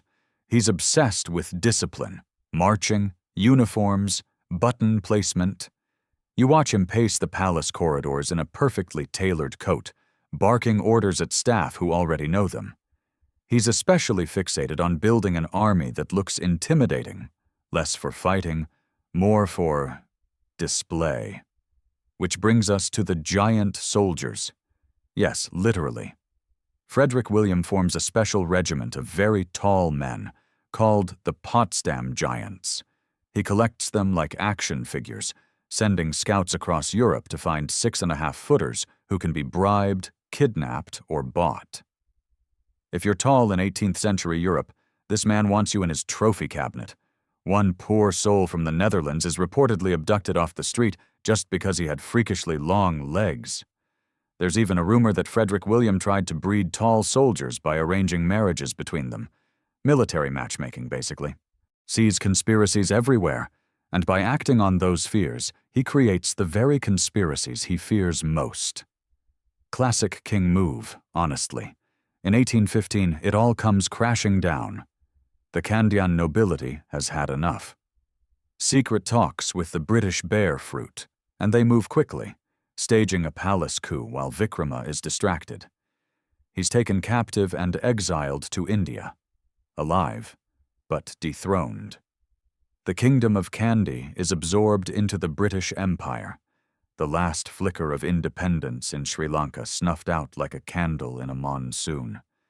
You now stand in a quiet garden in Vellore, South India, where the former king lives out the rest of his life under house arrest. The fountains are dry. The stone lions have moss for manes. He dies in 1832, far from the emerald hills of Kandy, his crown melted down, his legacy written mostly by those who overthrew him. And what is that legacy? It depends who you ask. Some Sri Lankan scholars argue he was a tragic figure, an outsider set up to fail, vilified by history written under colonial rule. Others paint him as a tyrant, too unstable to rule, whose downfall was inevitable. What's certain is that he closed a chapter on the island's monarchy in a way so dramatic it almost feels scripted. He wasn't the worst because he lost a war. He was the worst because he managed to alienate everyone, his court, his people, and his enemies, all while believing he was destined to rule forever. You walk past the remnants of his palace. The wood is rotting, the paint has peeled, but there's a strange beauty in its silence, like a reminder that even the worst kings can leave behind echoes worth listening to. And now the jungle fades. What replaces it is a grim sky and a rust-colored palace. Berlin, but long before the Cold War, long before the Brandenburg Gate becomes a selfie spot. You're in 18th century Prussia, but don't get too excited. This isn't the era of Frederick the Great, no. This is the reign of his father, Frederick William I, the so-called Soldier King. And you're about to learn why some historians say this guy wasn't just one of the worst kings, he might have been one of the most exhausting. Imagine a monarch who hates music, literature, the arts, and parties. Now imagine him shouting at everyone, all the time. That's Frederick William I. If Versailles was a chandelier-soaked opera, his court was more like a boot camp run by someone who thought joy was a weakness. He comes to power in 1713 and immediately starts swinging an axe at everything frivolous. Silk? Outside. Ballroom dances? Banned? Court jesters? Arrested. Even his queen isn't allowed to host dinner parties without a military permit, basically. But what he loves is soldiers. He's obsessed with discipline, marching, uniforms, button placement. You watch him pace the palace corridors in a perfectly tailored coat, barking orders at staff who already know them. He's especially fixated on building an army that looks intimidating, less for fighting, more for display. Which brings us to the giant soldiers. Yes, literally. Frederick William forms a special regiment of very tall men, called the Potsdam Giants. He collects them like action figures, sending scouts across Europe to find 6.5-footers who can be bribed, kidnapped, or bought. If you're tall in 18th century Europe, this man wants you in his trophy cabinet. One poor soul from the Netherlands is reportedly abducted off the street just because he had freakishly long legs. There's even a rumor that Frederick William tried to breed tall soldiers by arranging marriages between them. Military matchmaking, basically. And what does he do with this bizarre regiment? Not much. He parades them around Berlin, shows them off to foreign dignitaries, and sometimes just watches them march for his own amusement.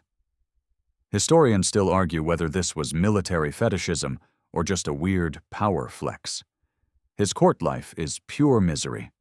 Anyone showing the slightest hint of intellectualism or softness gets mocked. Or worse, his own son, the future Frederick the Great, is everything he despises. Cultured, thoughtful, interested in music and philosophy. The result? A toxic father-son dynamic that's so brutal, it reads like psychological horror. At one point, young Frederick tries to flee the kingdom with a friend. Frederick William catches them, executes the friend in front of him, and throws Frederick in prison. You don't walk away from a moment like that unchanged. The irony is, for all his screaming, Frederick William does make Prussia more efficient. He slashes court expenses, centralizes authority, and turns the military into a tight machine. But it comes at the cost of morale, culture, and a generation's worth of thinkers who either flee or fall silent. He's known for storming into random towns and inspecting soldiers unannounced.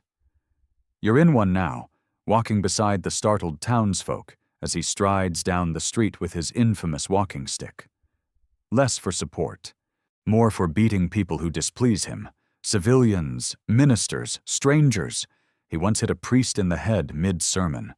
The word tyrant gets thrown around a lot, but Frederick William wore it like a badge. His idea of good governance was turning everyone into either a soldier or a cog. If you cried, he called you French. He dies in 1740, unrepentant. His tombstone might as well have read, "Work harder." But what he leaves behind is complicated. A stronger state, yes, but one choked of joy, a military idolized for its rigidity, and a son traumatized into becoming a different kind of ruler entirely. You stand now in the shadow of his grave. The wind howls like a drill sergeant. No birds sing. And maybe that's how he'd want it. You blink, and the granite skies of Prussia dissolve into golden sun and dry heat. You're standing now in a desert kingdom where opulence meets chaos, where marble palaces gleam under merciless suns. Welcome to the Mughal Empire, specifically in its decline, with the tragic tale of Farrukhsiyar, the emperor who proved that wearing the crown doesn't mean you're steering the cart. You're in Delhi, early 1700s. The empire is already wobbling after the long reign of Aurangzeb, and into this unstable political Jenga tower walks Farrukhsiyar, plucked from obscurity by powerful kingmakers known as the Sayyid brothers. These two, Abdullah and Hussein Ali, are like backstage producers with a taste for drama. They want a puppet, and they think Farrukhsiyar is soft clay. Turns out they're half right. You watch the young emperor sit on the peacock throne a little too eagerly. He has the height and the royal lineage, but not the spine. At first, the Sayyids call the shots. Who gets land? Who gets taxed? Who gets trampled under imperial elephants? Farrukhsiyar just nods. But soon, ego creeps in. He begins imagining he's actually in charge. Dangerous thought. He starts whispering with court astrologers, scheming with rival nobles, and slowly plots against the brothers who placed him there. Historians still argue whether Farrukhsiyar truly believed he could outmaneuver the Sayyids, or if he was just paranoid and reactive. Either way, the palace starts to fill with fear. And here's the kicker. He's indecisive to the point of paralysis. You watch him flip-flop between alliances like a nervous chef in a spice market. One day he promises a general land and honors. The next day he has him arrested. His courtiers stop trusting his word. His orders are treated as suggestions. Even his harem starts looking bored. One of the quirkiest details? He becomes obsessed with miracle cures, especially when he falls seriously ill with a throat disease. Instead of listening to doctors, he turns to a fakir who allegedly heals him with a charm made from roasted snakeskin and sandalwood paste. You couldn't make this up if you tried. He survives the illness, but not his own political missteps. Eventually, the Sayyid brothers decide they've had enough of their unruly puppet. You watch as they tighten their grip, stripping him of power piece by piece, until all that's left is a frightened man in imperial robes. In 1719, they finally move. A palace coup is staged, smooth as silk. No crowds, no chaos, just a silent takeover under starlight. Farrukhsiyar is dragged from the throne and blinded, the medieval method of officially removing a monarch without spilling too much royal blood. Not that it saved him. He's later quietly strangled in prison, with a silk cord, as etiquette demands. No screaming. Just a grim exit from a stage he never truly commanded. And here's the sad twist. During his short reign, Farrukhsiyar actually did a few good things, if by accident. He granted trade privileges to the British East India Company, unaware he was handing them the keys to India's future colonization. He also abolished a hated pilgrimage tax, briefly scoring popularity with the common folk. But those sparks were lost in the choking smoke of court intrigues. Now you stand before his unmarked grave. Yes, unmarked. Buried quickly, without ceremony. Even the earth seems unsure what to do with him. Farrukhsiyar wasn't the worst because he was evil or cruel or even unkind. He was the worst because he thought being king meant you didn't have to choose, that you could float above decisions, betray everyone, and still be carried by the currents of fate. He floated, all right, straight into oblivion.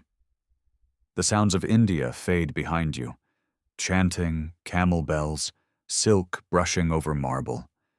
And in their place comes the wet rustle of tropical leaves, the scent of gunpowder and sweat, and the unmistakable buzz of Spanish gone very, very wrong.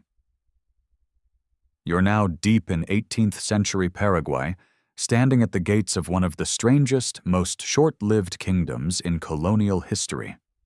The so-called reign of José Gaspar Rodríguez de Francia, a man who decided that if you can't trust anyone, you might as well outlaw everyone. Now, you could argue Francia was never technically a king, but try telling that to a guy who made himself supreme and perpetual dictator, dissolved the Congress, cut off foreign relations, banned intermarriage with Spaniards, and nationalized every cow in the country. If that's not royal energy, what is? He takes power in the early 1800s, right as Paraguay slips out of Spanish control during the Latin American independence movements. The people want freedom. They get Francia. At first, he seems promising. A lawyer, a man of letters. He reads Rousseau and quotes Voltaire. You follow him through candlelit libraries and echoing churches where he delivers rousing speeches about liberty and equality. Historians still argue whether he believed any of it, or just saw the Enlightenment as a great excuse to seize absolute control.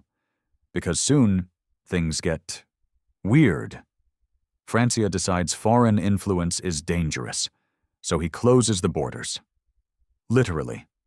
For decades, Paraguay becomes a sealed box, no mail in or out, no trade, no visitors. People trying to leave are either turned back or disappear. You are now in the world's first extreme introvert nation, ruled by a man who would have thrived on airplane mode.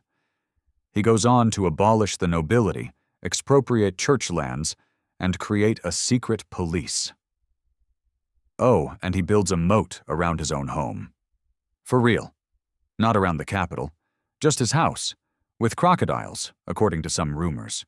Overkill? Maybe. Symbolic? Definitely. Francia doesn't trust elites, landowners, clergy, or even his own family.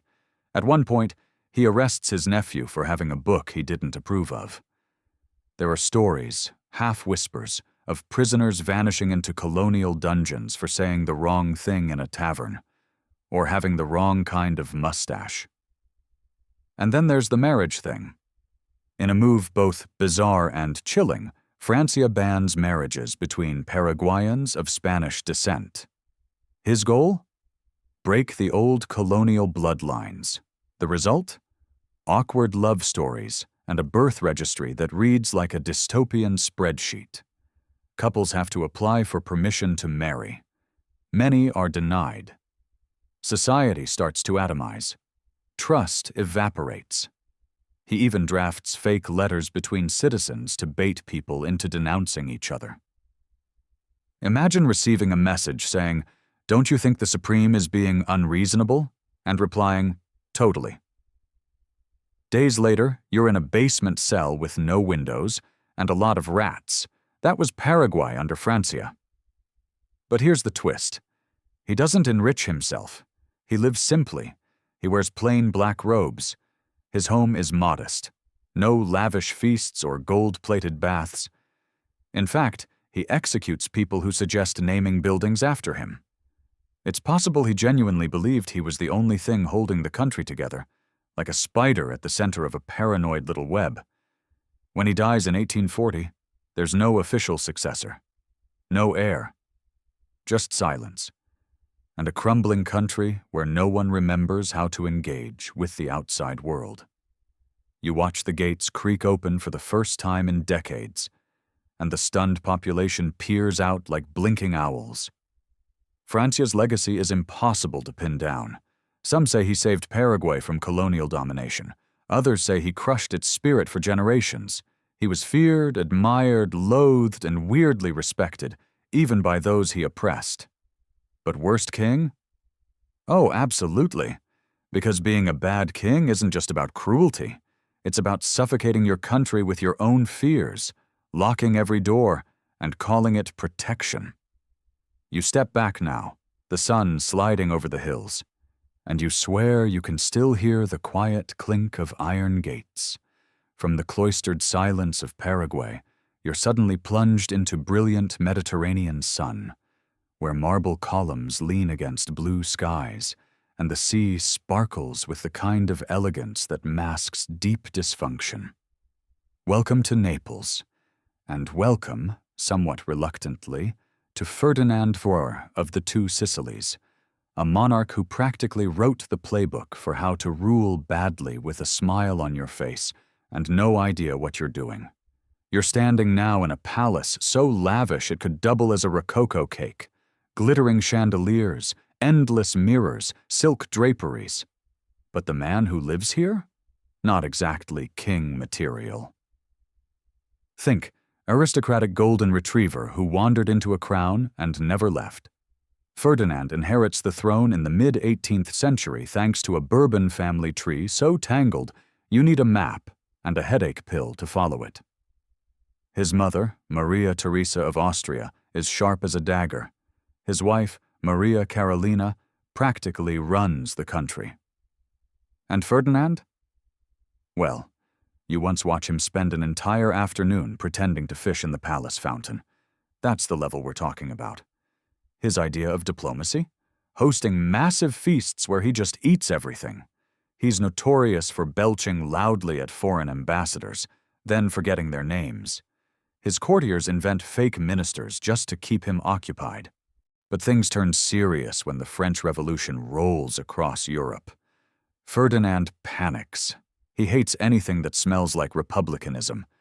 You join him pacing a corridor in 1798, sweating through his uniform as revolutionaries start gaining power in Naples. His response?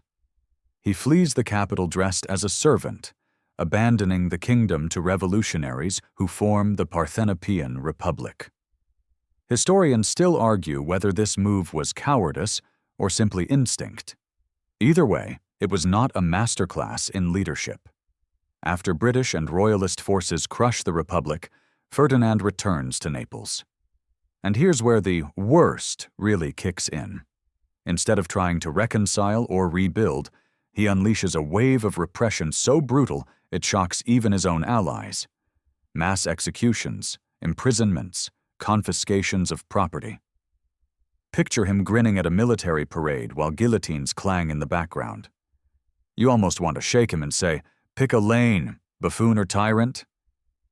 One quirky fact. He had a secret underground tunnel dug from his palace to the sea, so he could escape at a moment's notice. Yes, again with the escape routes. It's like a theme.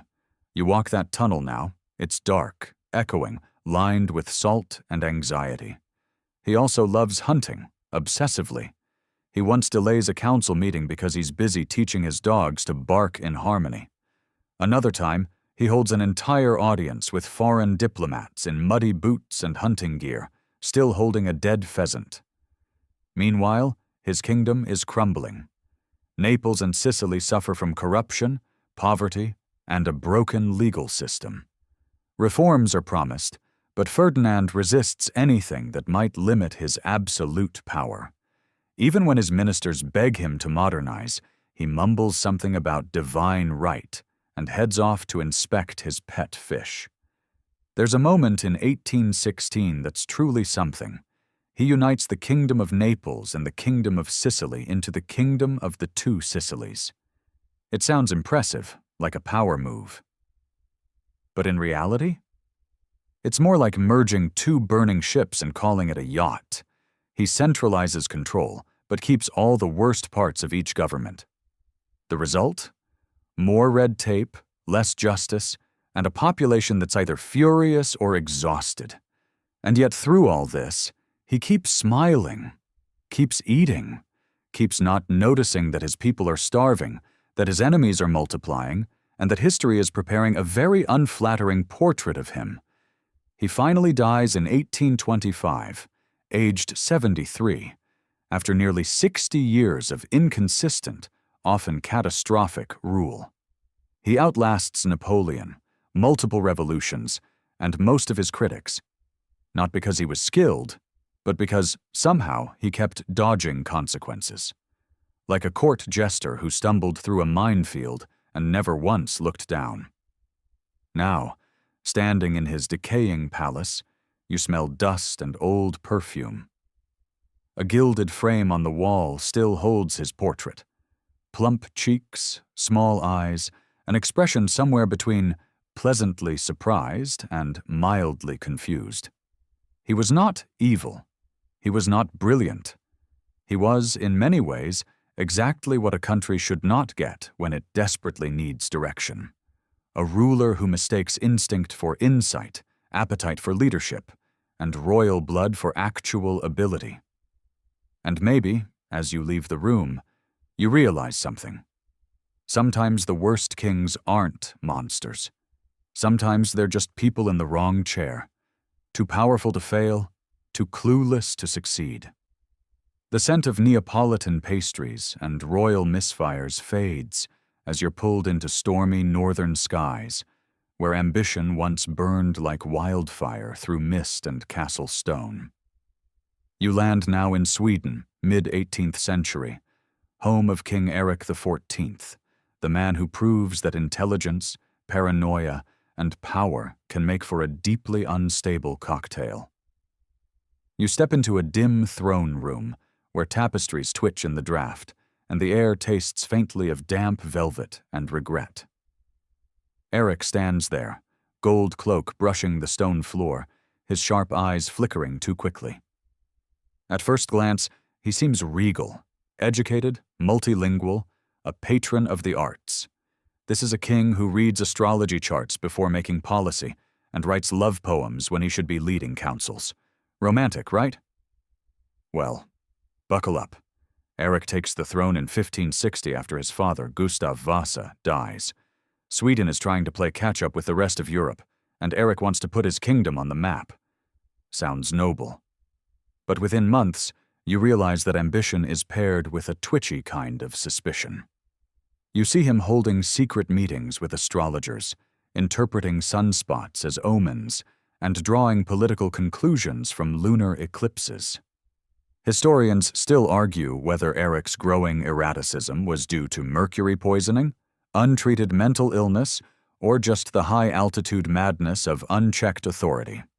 Whatever the cause, it shows up fast. His first royal scandal? An obsession with marrying Elizabeth I of England. He sends her letters. Lots of letters. Love notes, marriage proposals, awkward gifts. Imagine sending your ex daily messages for years and expecting a crown in return. Elizabeth never replies. Eventually, he gives up and marries Karin Munnsdotter, a commoner, causing an uproar in the court. Royals don't marry for love, especially not tavern girls. But the real cracks show in his treatment of the nobility. Eric develops a phobia of powerful families, especially the Stura family, one of Sweden's oldest aristocratic lineages. He starts imagining conspiracies in their sleep schedules. You're at court the day he orders their arrest, without trial, and locks them in his own private dungeon. Then, in a fit of rage, he visits the prison and personally stabs one of the stewards in the back with a sword. That's not a metaphor. That actually happens. He later claims not to remember the incident. And in fairness, it is the kind of crime you might want to block out. But it's too late. He's crossed a line even 16th century monarchs weren't supposed to cross. His nickname becomes Eric the Mad, whispered behind closed doors and embroidered into dark satire. From there, paranoia becomes policy. He develops elaborate spy networks, starts wearing disguises to walk among his subjects, very poorly, and bans any mention of the Stura name. His advisors beg him to stabilize. Instead, he paints bizarre murals on palace walls and hosts court banquets where only cats are invited, though that last detail may be apocryphal. Still, you picture it, don't you? Even his marriage becomes a symbol of his unraveling. Karin, sweet and scandalized, tries to temper him, but Eric trusts no one. Eventually, his half-brother John stages a coup in 1568. You hear the muffled clash of boots in the hallway and the creak of castle doors closing in. Eric is dragged from his chambers, unshaven, dazed, still wearing the astrological medallion he swore brought him luck. He's imprisoned for years, shuffled between remote castles like a cursed painting no one wants to hang. Here's the tragic final act. In 1577, his jailers slip something into his pea soup. Probably arsenic, maybe slow-acting poison laced into every meal. He dies twitching, muttering about stars and betrayal. Some say he knew. Some say he welcomed it. And even centuries later, Sweden isn't quite sure what to do with him. Eric wasn't hated. He wasn't bloodthirsty by nature. He was smart, artistic, possibly even visionary. But he lived inside his own fever dream, too proud to ask for help, too paranoid to let anyone close, and too dangerous to be left alone.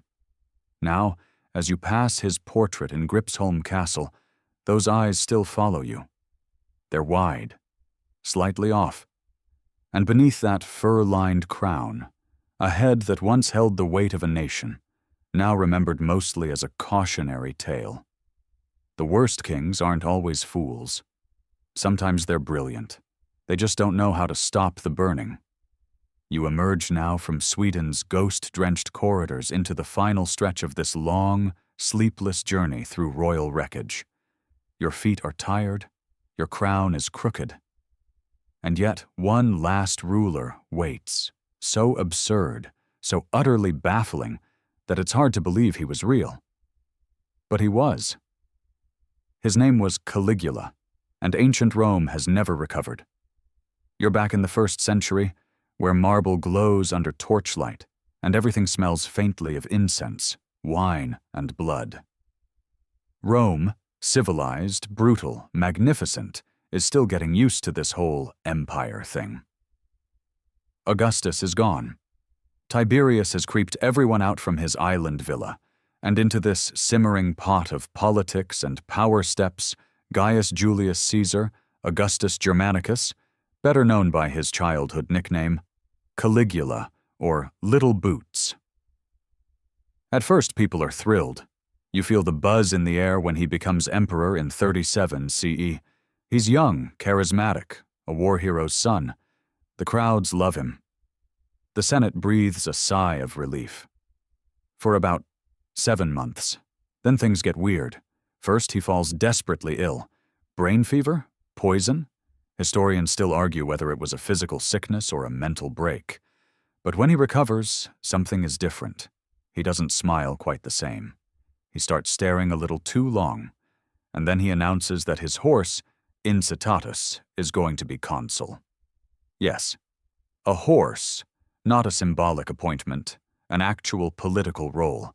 Marble stable, gold feed bucket, velvet seat at the table. You can almost hear the hoofbeats echoing down the Senate halls. At first, the senators laugh nervously, then they stop laughing. Caligula isn't joking. Or maybe he is. No one can tell anymore. That's part of the horror. He begins treating the Senate with outright contempt. He makes nobles run beside his chariot like dogs. He gives long, nonsensical speeches, then punishes anyone who doesn't clap fast enough. He orders executions on a whim, sometimes during dinner, sometimes between courses. You see courtiers smiling with dead eyes, their hands shaking on goblets of wine. And then there are the divine declarations. Caligula announces that he is a living god. Not metaphorically, literally. He builds temples to himself, demands sacrifices, forces citizens to address him as Jupiter. At one point, he sets up a statue of himself in the Temple of Jerusalem, just to prove he can. Rome backs off barely before triggering a full-on revolt. He begins dressing as gods, too. Mercury, Apollo, even Venus in full drag. Walks around the palace draped in pearls and golden shoes, surrounded by musicians playing his entrance. You glance over at the Praetorian Guard. They're used to blood, but this, even they look confused. And then there are the sexual rumors. We won't linger here. PG-13, remember. But let's just say Caligula's family dynamics were complicated. He married multiple times, sometimes for a day, allegedly took liberties with senators' wives, once hosted a banquet where every woman in the room was declared his concubine for the evening. And he thought it was funny. A quirky fact? He once declared war on the sea, ordering his soldiers to march to the beach and stab the waves. They brought back seashells as spoils of war. He had triumphal arches built for this victory. That's a true story. And no, it doesn't make more sense if you read it twice. Still, the empire doesn't collapse. Rome survives. Why? Because Romans are terrifyingly good at pretending everything's normal while things fall apart. But eventually, even they hit a breaking point. On a chilly morning in 41 CE, after less than 4 years in power, Caligula walks through a palace corridor. His bodyguards, the Praetorians, step aside. A senator named Cassius Chaerea steps forward, and in a blink, the mad emperor is stabbed over and over until his silk robe is soaked through. Rome breathes again. Some call it assassination, others call it surgery. What's tragic is that Caligula began as a beacon of hope, the heir to a heroic family, a child adored by soldiers, a man the people once chanted for. But power twisted him, or perhaps simply revealed what was already waiting underneath. Now, as you leave Rome's smoldering heart, the sun starts to dip. You've walked through centuries of madness and monarchy, through golden thrones and iron chains, glittering crowns and rusty swords. And what have you seen? You've seen that the worst kings aren't always the most violent. Sometimes they're the most fearful, or the most clueless, or just the most lost. And now it's time to rest. You're stepping away now. The crowns are behind you. The palaces grow quiet. The torches dim. Your feet leave the marble floor and step onto something softer, something more like home. The wind that once whipped through Parthian ruins and whispered through Gothic towers now slows, curling around you like a warm blanket. Your mind, once alert to every absurd policy and unhinged decree, now drifts like leaves across a calm lake. You remember the crackle of mad declarations, the rustle of royal robes dragged through history's darker corridors. But they're just echoes now, faded banners in a forgotten hall. Even the worst rulers couldn't stop time. Even they, for all their excesses, passed on. And now their castles crumble into soft moss and dust. Statues weather, thrones are empty. It's quiet now. You exhale, the kind of long, deep breath that feels like a slow descent into a still ocean. Your limbs soften. Your thoughts become slower, gentler, less like arguments and more like lullabies. Let the flickers of history dim around you. Let the weight of crowns dissolve. You are safe here, beyond the reach of tyrants, fools, and paranoid emperors. Sleep now,